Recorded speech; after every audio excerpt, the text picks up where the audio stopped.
Estamos aqui reunidos, prontos para aprender, explorar o conhecimento, crescer e surpreender. No canal 7 de Teologia, vamos mergulhar nas águas profundas do saber, sem medo de naufragar. Descobrir os mistérios, desvendar a verdade. Juntos nessa jornada, rumo à evolução. 7 de Teologia, nosso coração em devoção. Queridos alunos e professores da Escola Bíblica Dominical, você está começando o quarto trimestre de 2025 com a lição da Kalel, editora de Blumenau, sobre o tema Santidade. E esta, a primeira lição, a lição intitulada O que é Santificação. Seja muito bem-vindo e vamos mergulhar nesta lição maravilhosa.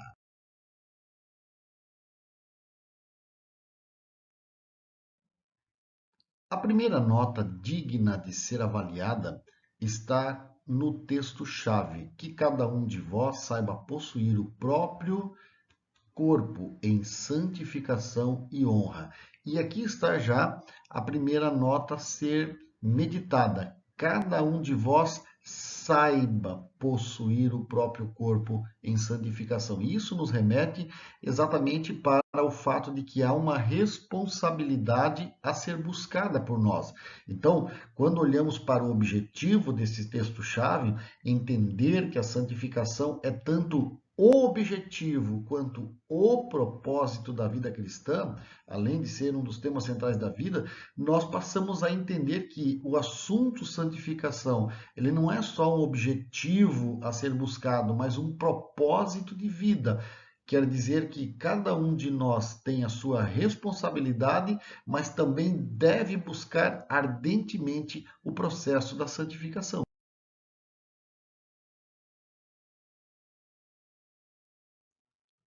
Leitura bíblica em classe. Finalmente, irmãos, vos rogamos e exortamos no Senhor Jesus que, assim como recebestes de nós, de que maneira convém andar e agradar a Deus, assim andai, para que possais progredir cada vez mais. Porque vós bem sabeis que mandamento vos temos dado pelo Senhor Jesus, porque esta é a vontade de Deus, a vossa santificação, que vos abstenhais da fornicação, que cada um de vós saiba possuir o seu vaso em santificação e honra, não na paixão da concupiscência, como os gentios que não conhecem a Deus.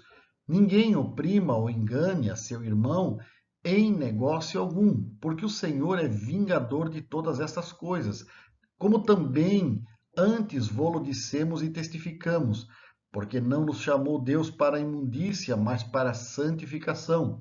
Portanto, quem despreza isso, não despreza ao homem, mas sim a Deus, que nos deu também o seu Espírito Santo. E aí está uma grande verdade a partir desta leitura bíblica, que ao desprezar a questão da santificação não é uma relativização dada pelo homem. Eu acho isso, penso aquilo, penso deste jeito, a minha ideologia é aquela, mas Deus, através do seu Espírito, nos deu o processo da santificação como um alvo a ser atingido diariamente. Portanto, está aí uma leitura bíblica que nos faz meditar.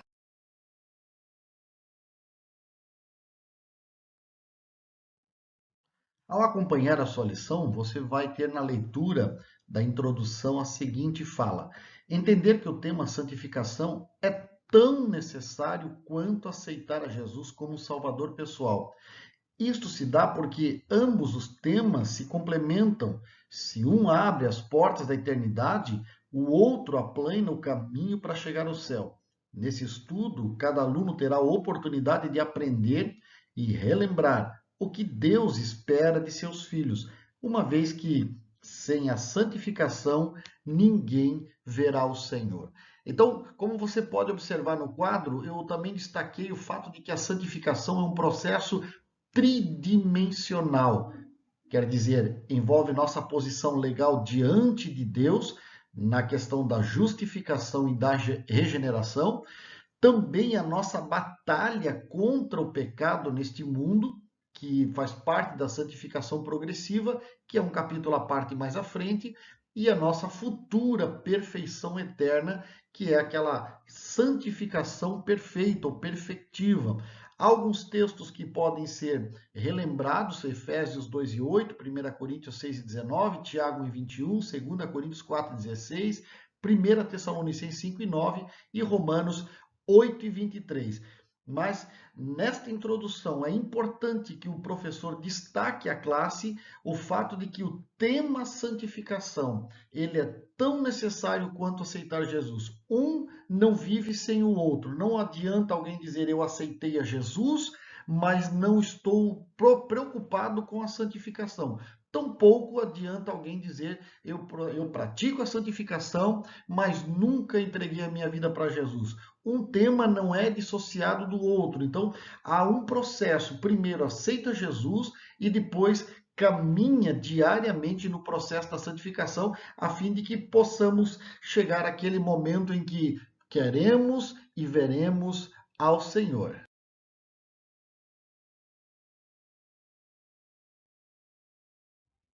A nossa lição, ela vem, como sempre, dividida em 3 tópicos. O primeiro é a natureza e o propósito da santificação.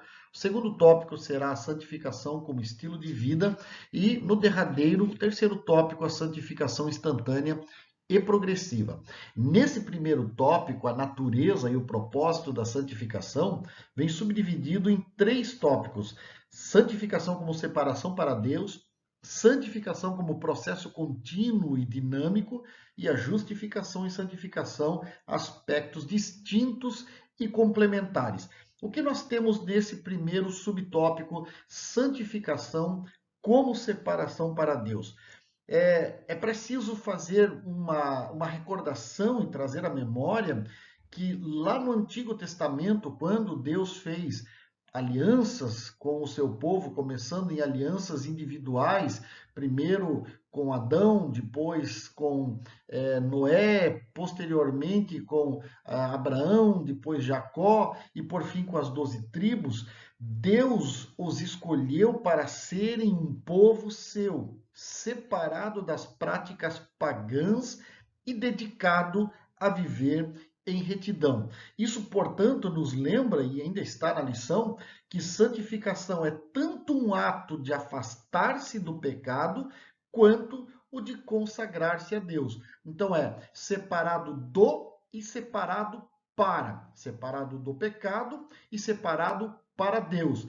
E é por isso que você está vendo no slide que entendemos que santificação é um processo, é também tornar santo, consagrar, separar, e também é um processo de manter o nosso corpo e nossa mente voltados para os conselhos da palavra de Deus em comunhão com o Espírito Santo.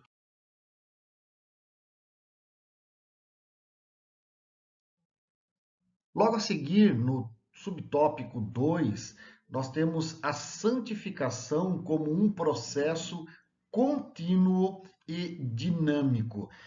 Perceba, quando a lição traz para nós que a santificação é um chamado que exige compromisso diário e contínuo, ela está nos lembrando que não existe um processo de transformação imediata, a não ser aquele que nos torna justos diante de Deus através do sacrifício perfeito de Cristo. É como você ganhar um bilhete de acesso a um local fechado. Não quer dizer que esse bilhete de acesso contenha crédito além daquele que se destina à entrada ao local fechado, como quem entra em uma loja de departamentos ou coisa parecida. Ganhou o bilhete para entrada, mas o crédito ele virá como um crescimento gradual que vai ocorrer ao longo de toda a vida. E como esse crescimento vai acontecer? A lição vai nos mostrar que isso é uma caminhada que exige esforço constante em abandonar o que é terreno. Quer dizer, precisa haver da minha parte o desejo de abandonar aquilo que é terreno e buscar aquilo que é celestial. Quanto mais eu desejo o céu, menos eu quero aquilo que é terreno. Então, há uma participação ativa da parte do crente, e isso, é claro, é a tal da tensão divino-humana. O Dr. Spannon, numa das suas lições de teologia, ele vai nos lembrar que a tensão dinâmica entre o já agora e o ainda não reflete exatamente isso. Já agora estamos santificados por meio de Cristo para nos aproximar de Deus. Ainda não estamos completamente santos. Enquanto caminharmos nessa vida, há uma busca constante para crescimento no processo da santificação. Logo você vai perguntar, professor, e como é que eu vou saber em que momento eu vou estar pronto? Bom, você nem vai saber isso e não há nem como mensurar o tamanho que você precisa alcançar. O que precisamos saber é: eu tenho que crescer diariamente no esforço contínuo, mas aquilo que faltar, aquele que começou a boa obra em nós, o Espírito Santo, há de completar no dia de Cristo Jesus. E como que eu vou fazer com que esse crescimento aconteça de fato? As últimas 3 linhas desse tópico vai nos trazer. Esta disciplina envolve práticas como oração, estudo bíblico, comunhão fraterna. Esses são alguns dos meios da graça pelos quais o Espírito Santo vai transformando o nosso interior. Então, na tela, você acompanha que o processo da santificação inclui a escolha de um caminho. Todos os dias, diante de você, diante de mim, são colocados 2 caminhos, o caminho correto e o caminho errado. É uma questão de escolha. E também inclui o fato de sermos focados no alvo que o cristão genuíno possui em sua vida. Quer dizer, ser, com a ajuda do Espírito Santo, semelhante a Cristo. Quanto mais eu desejo ser parecido com Cristo, menos eu quero ser parecido com a minha velha natureza. E isso é o alvo que todo cristão precisa.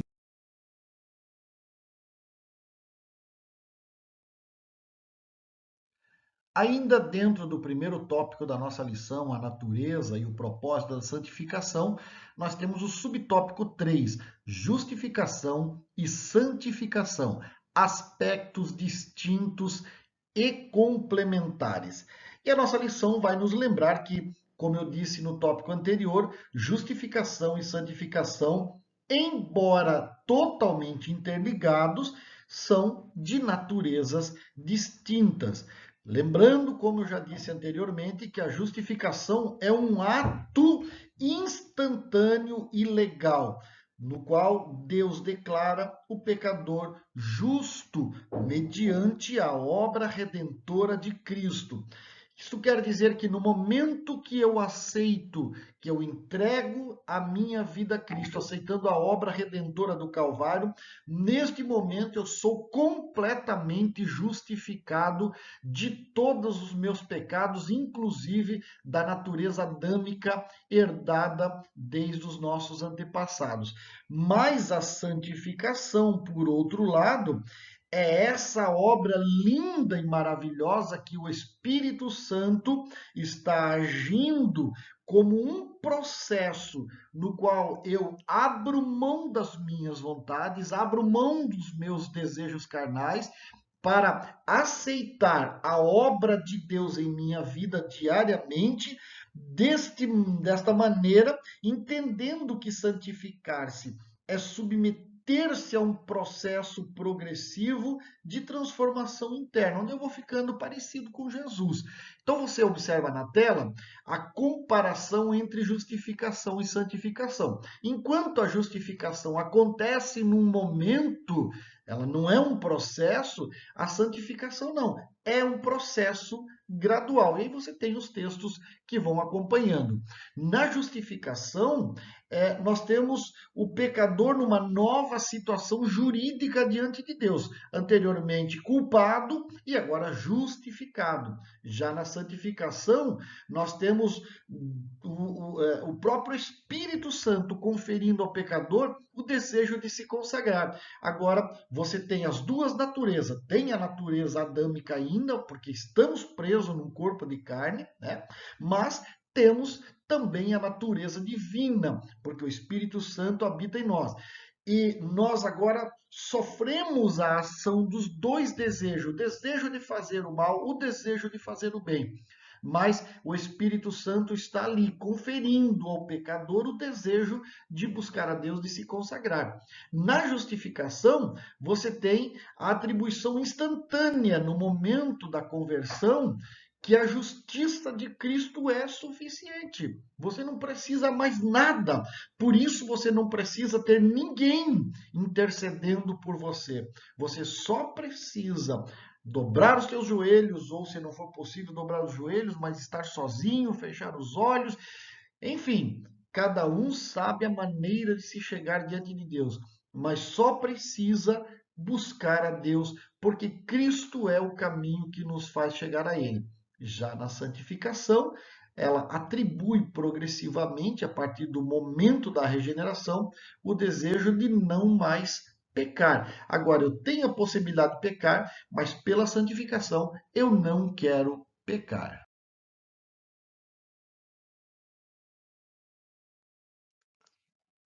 Chegamos então no segundo tópico da nossa lição, santificação como estilo de vida. E o primeiro tópico vai trazer a santidade no dia a dia. É claro, a lição vai nos informar que o ideal divino, quando aplicado ao nosso dia a dia, ultrapassa o limite de uma simples ordenança legalista e transforma-se em um estilo de vida moldado pelos princípios celestiais. Isso posto quer nos lembrar, inclusive, o último parágrafo dessa sessão vai trazer: na era da graça, a santificação não anula a lei, mas a leva a um novo patamar. Ela é internalizada e vivida no coração.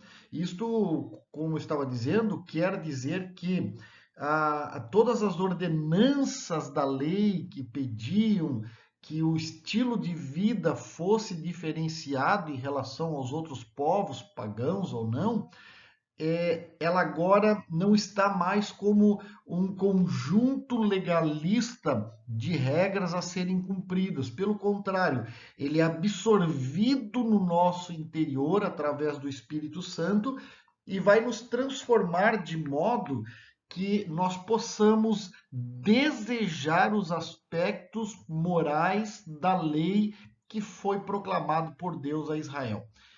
Há um exemplo que fica bastante claro para mim, está no livro Brecha em Nossa Santidade, de Kevin DeYoung, e ele, em um dos seus capítulos, assim se expressa: já que o novo mundo de Deus é livre de qualquer mancha ou sinal de pecado, é difícil imaginar como poderíamos nos regozijar no céu sem possuir santidade. Conforme J.C. Ryle nos relembra, o céu é um lugar santo. O Senhor do céu é Deus santo. Os anjos são criaturas santas. Os habitantes do céu são santos que são santos. Santidade está presente em tudo no céu, e nada que não seja santo pode adentrar o céu. Mesmo que você pudesse entrar no céu sem possuir santidade, o que haveria de fazer? Que tipo de gozo você sentiria num lugar assim? Com que homem ou mulher santo de Deus você poderia se assentar para ter comunhão? Os prazeres dessas pessoas não seriam os seus prazeres. O caráter delas não seria o seu caráter.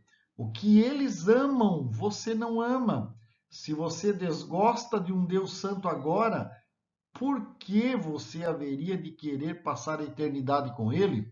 Se a adoração não lhe fascina agora, o que lhe faz pensar que lhe fascinará em um futuro celestial? Se a impiedade é o seu prazer aqui na terra, o que lhe agradará no céu onde tudo é limpo e puro? Você não será feliz lá se você não é santo aqui. Ou, como disse Spurgeon, seria mais fácil um peixe viver numa árvore do que um ímpio no paraíso. Então, quando nós vamos pensar no processo da santidade no dia a dia, como você acompanha no quadro, o homem pecador no Calvário, ele encontrou a justificação. Permanecendo em Cristo, não há mais culpa, porque ele foi justificado. Também no Calvário, ele encontrou a regeneração. Permanecendo em Cristo, ele, através da regeneração, tem nova vida, uma vida instantânea. No Calvário, ele encontrou a adoção. Permanecendo em Cristo, a sua condição será de um filho que recebe a herança, porque foi adotado. No Calvário, esse homem pecador encontrou também a santificação, e é ela que nos faz crescer diante de Deus.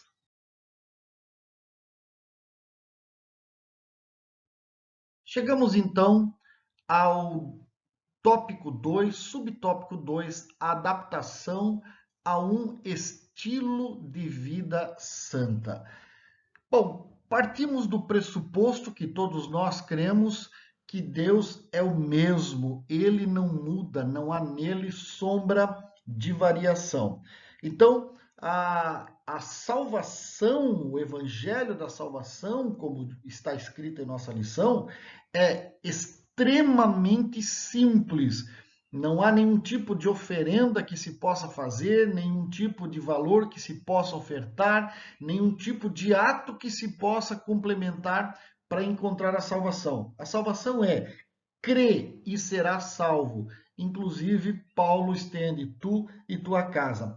Mas o desenvolvimento dessa salvação, que nós, ora, rotulamos como processo de santificação, ele nos mostra que há uma complexidade, não somente no entendimento, como na prática.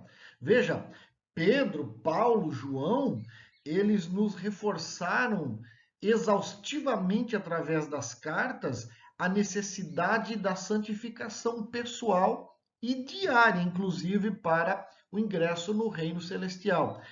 E essas regras, elas eram aplicáveis no primeiro século aos cristãos daquele tempo e continuam em nossos dias. Não é porque a sociedade caminha para um momento em que olha uma pedra e diz essa pedra é água, e toda a sociedade acaba aceitando o fato de que ela é água, e se alguém chamar de pedra, relativamente será condenado porque não está dentro dos ditames da sociedade, que a pedra deixará de ser pedra.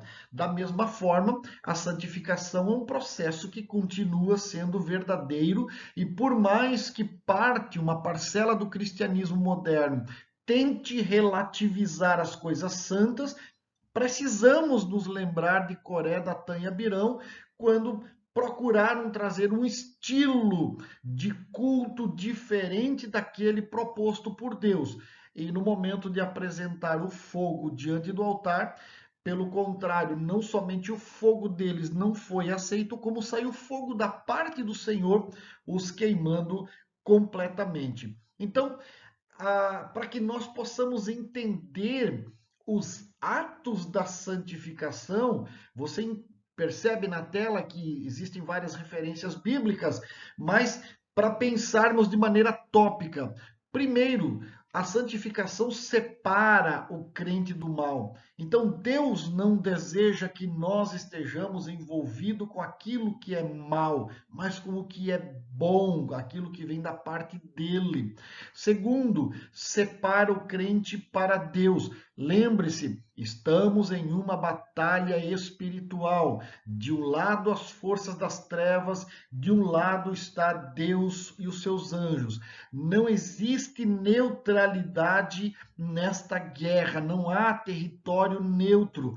Ou você pertence a um lado, ou você pertence a outro. E a santificação vai revelar quem pertence a Deus somente.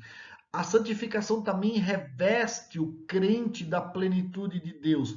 Quem não quer ser cheio da presença de Deus?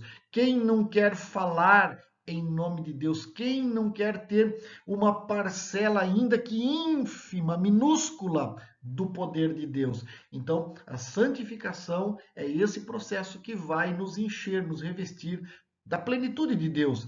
A santificação também prepara o crente para o arrebatamento. Ainda que já em nossos dias alguns cristãos não estão mais crendo nem esperando o arrebatamento, mas quem vive o processo da santificação espera a volta de Jesus. E deixe-me lembrá-lo, se Jesus não voltar coletivamente para toda a igreja no seu e no meu tempo, mas ele voltará individualmente para cada um de nós para nos chamar para o seu reino eterno. Então, é preciso estar preparado no ato da santificação, porque um dia nós seremos chamados. E claro, por fim, não menos importante, a santificação torna real a natureza divina no crente. Dizer que Deus existe, que Deus cura, Deus salva, Deus batiza, Deus transforma, dizer é muito fácil. Até o ímpio pode dizer. Agora, viver essa experiência transformadora é só para quem vive um estilo de vida santa.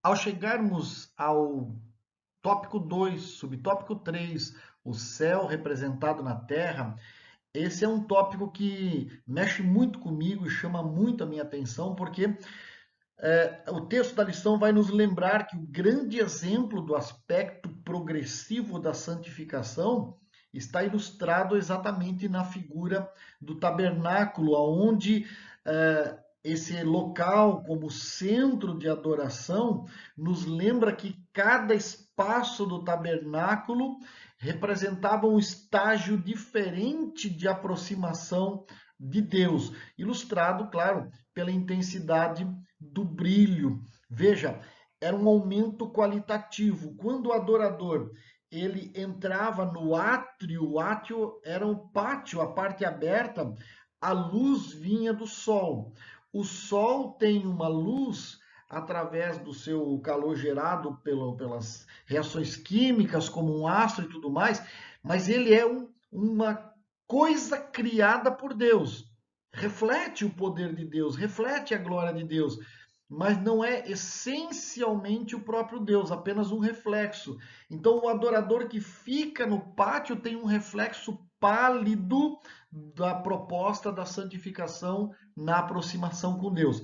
Mas o sacerdote, ele entrava então para o lugar santo e ali já tinha uma iluminação de um candelabro de ouro que representava a presença de Deus, o fogo que acendia aqueles 6 braços ou 7 braços ou 6 braços e mais a parte central do candelabro, aquele fogo vinha do altar que Deus havia acendido para queimar o incenso. Então, era um fogo celestial, ainda um reflexo pálido, mas já mais próximo, porque não era qualquer um que podia entrar no lugar santo, era um sacerdote.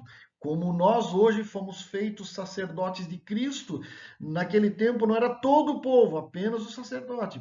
Mas quando ele entrava no lugar santíssimo, aliás, o sumo sacerdote podia entrar lá somente, ele recebia da glória direta de Deus que estava sobre o altar.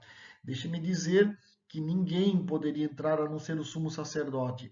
E Cristo fez isso. Quando entrou, ele não apenas entrou à presença de Deus no dia da sua morte e ressurreição, mas ele rasgou o véu e deixou o caminho para a presença do Pai aberta. Eu vou fazer aqui um salto triplo hermenêutico e pensar na figura que você está vendo aí, a cruz, os pés de Cristo, o momento que o pecador entrega a sua vida diante da cruz e dobra o seu joelho, é esse pátio aberto, essa pálida, ou esse pálido reflexo da glória de Deus, mas que já lhe traz a salvação e o alívio para a sua alma. Quando ele fica de pé e ele está no lugar santo, próximo ao coração, quando ele está já dentro do desejo que Cristo, através do seu Espírito, coloca em nosso coração para buscar a Deus através da sua palavra, do processo da santificação, ele comunga com a vontade de Jesus.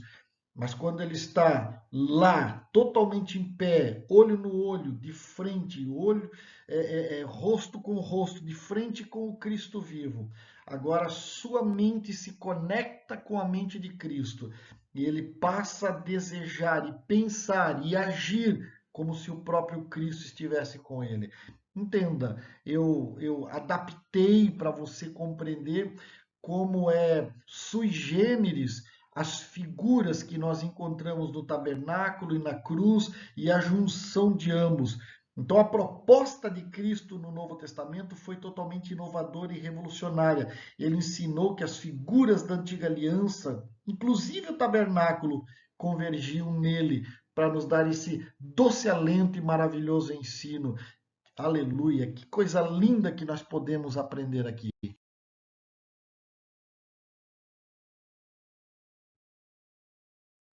Nesse momento, nós chegamos ao terceiro tópico da nossa lição, a santificação instantânea e progressiva.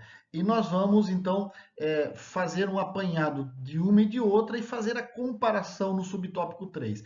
Veja, quando nós falamos de santificação instantânea, nós estamos pensando nessa nova dimensão da revelação. O reino não é mais de um povo específico, mas é de um povo feito da junção de judeus e gentios que aceitam a obra do sacrifício vicário de Cristo no Calvário. E quando nós falamos de santificação instantânea, dantes, quando um judeu aceitava ser parte da promessa e queria santificação, ele precisava, segundo a lei, fazer um sacrifício. Dependendo do tipo de pecado, havia um tipo de sacrifício. Alguns, inclusive, os mais tenebrosos, ter que arrastar um bode ou um boi pelo meio da comunidade e as pessoas já sabiam pelo tipo de sacrifício, o tipo de pecado. E tinha que chegar lá, tinha que ser aceito, entrar na fila, e havia toda uma dinâmica. Mas agora não. Na santificação instantânea que nós alcançamos através do sacrifício de Jesus, não há nada que o homem possa fazer para acrescentar ou melhorar essa sua santidade. Pelo contrário, isto é um dom absoluto, um único ato realizado por Deus. Qual é o requisito, professor? Aceitar o presente e ser abençoado por ele. Então, é bom lembrar, e está inclusive nas últimas 3 linhas da nossa lição, a santificação instantânea não depende de méritos humanos, mas apenas do sacrifício de Cristo. E isso nos posiciona como santos diante de Deus. Tanto que você percebe no quadro à sua frente que antes éramos impuros, profanos e culpados. Ao passarmos pela cruz, nós somos purificados, santificados e justificados. Isto quer dizer que a santificação começa por ocasião da conversão. Vai continuar através de toda a vida do crente, mas ela começa perfeita. Entenda, você não recebe uma santificação parcial, você recebe ela integral. Ao aceitar Jesus, qualquer pecador, no ato seguinte, se vier a óbito, ele está pronto para morar no céu, porque o sacrifício de Jesus é perfeito. Porém, se ele viver um dia, 2 dias, 3 dias, dezenas de anos, não importa, cada dia ele precisará viver à altura desta santificação que recebeu. E isso vai dizer respeito ao tópico seguinte.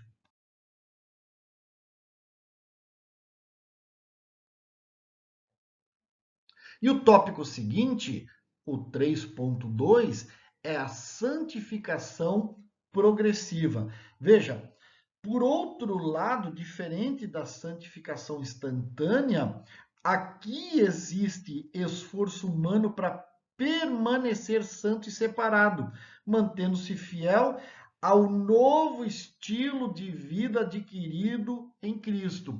Perceba, você não vai construir um estilo, o estilo você recebeu integral.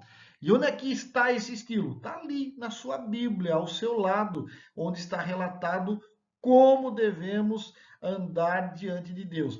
E por que chama-se progressiva, uma escada, algo que sobe, algo que cresce? Chama-se progressiva porque, por mais que Cristo tenha imputado-nos diante do Pai a sua perfeição, eu e você sabemos que perfeição é um ato que está muito longe da nossa realidade, né?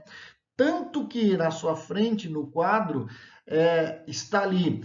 Você vai aprender a cada degrau sua identidade, autoestima, autoconceito, confiança em Deus, entrega total, obediência, aprender a silenciar o coração, carregar a cruz, ser autodeterminado, não precisa ser empurrado o tempo inteiro, viver em santidade, evangelizar e ter foco.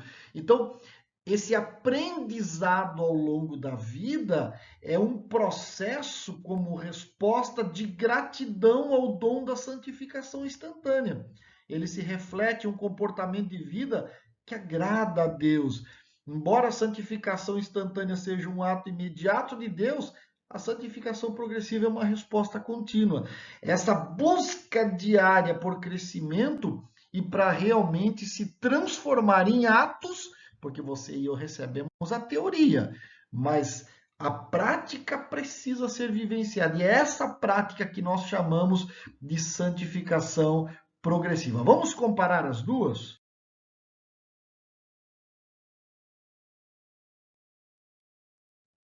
Aí sim, agora chegamos no tópico 3, santificação instantânea e progressiva, e o subtópico 3, comparando a santificação instantânea e progressiva. E eu gosto disso, eu acho muito bacana, eu fiz questão de trazer na sua lição a comparação dos dois blocos que nós dividimos a carta de Paulo aos Efésios, com 6 capítulos, 3 capítulos para nós entendermos toda a bênção do que somos em Cristo, e os últimos 3, toda a responsabilidade de como devemos andar em Cristo. Então perceba, o capítulo 1, 2 e 3, Paulo aborda de vários aspectos tudo o que somos, sem fazer nenhum esforço, nós recebemos do amado a posição completa para podermos chegar diante de Deus, porque pecador não chega diante de Deus. Compreenda, após entendermos nos primeiros 3 capítulos tudo que nós somos, o segundo bloco vai nos falar sobre esse processo, esse aspecto progressivo. E aí Paulo vai nos ensinar como devemos nos relacionar com os ministérios, como se relacionar com o patrão e os empregados, como se relacionar pais e filhos, marido e mulher, e por fim, havendo feito tudo, e aí está o grande erro de muitos cristãos que aceitam a Jesus e já querem sair chutando o mundo espiritual, arrumando briga com Satanás e com os demônios, e acabam caindo porque não têm a experiência necessária para isso. Havendo arrumado a casa, havendo feito tudo certo, aí sim, tomai todo o instrumento, toda a armadura de Deus para poder lutar as guerras espirituais. Então, no quadro que você tem à sua frente, você faz a comparação, e eu acho bacana essa comparação. Na santificação posicional, é um evento passado, nascimento espiritual. Na santificação progressiva, você tem um processo presente, é um crescimento espiritual. A santificação perfeita, aquela lá que vai ser o tal do evento futuro, nós seremos perfeitos espiritualmente. Na santificação posicional, somos salvos da pena do pecado. Na santificação progressiva, somos salvos do poder diário do pecado. Na santificação perfeita, nós somos salvos da presença do pecado. Na santificação posicional, eu fui salvo. Na progressiva, eu estou sendo salvo todos os dias. Na perfeita, eu serei salvo completamente do poder do pecado. Na santificação posicional, eu tenho a consagração do meu corpo. Na santificação progressiva, eu tenho a deterioração desse corpo porque eu estou morrendo cada dia para Cristo. Na santificação perfeita, eu tenho finalmente a redenção do corpo pela transformação final. Na santificação posicional, eu tenho o início da redenção da alma. Na progressiva, eu tenho a continuação diária da redenção da alma. E na perfectiva, eu tenho a conclusão da redenção da alma. Não há mais o poder do pecado. Na santificação posicional, eu tenho a justificação e a regeneração. Na progressiva, eu tenho a própria santificação e na perfectiva, eu tenho finalmente a glorificação. Por isso, comparando-as, a nossa lição traz no último bloco, a meritocracia humana é anulada, de forma que toda glória e toda honra sejam exclusivamente de Deus.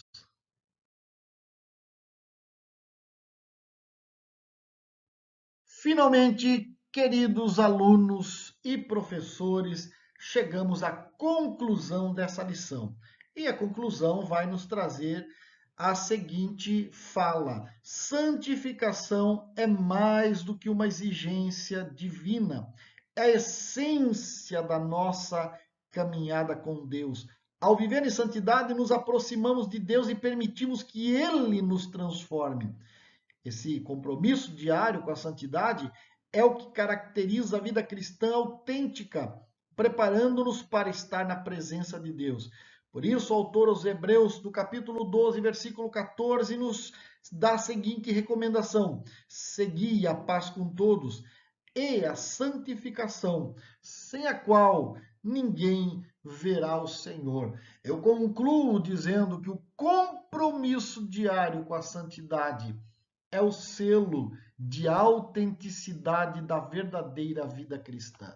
Quer dizer que você vai encontrar gente ao longo da sua caminhada que vai lhe dizer que é de Deus, que está bem com Deus, que vive com Deus, mas as suas práticas vão denotar se realmente ele vive uma vida de santidade, que é o selo de autenticidade de que ele é verdadeiramente cristão, ou vive divorciado disso e que ele não passa de alguém que está iludido no que diz respeito à situação daqueles que vão morar no céu.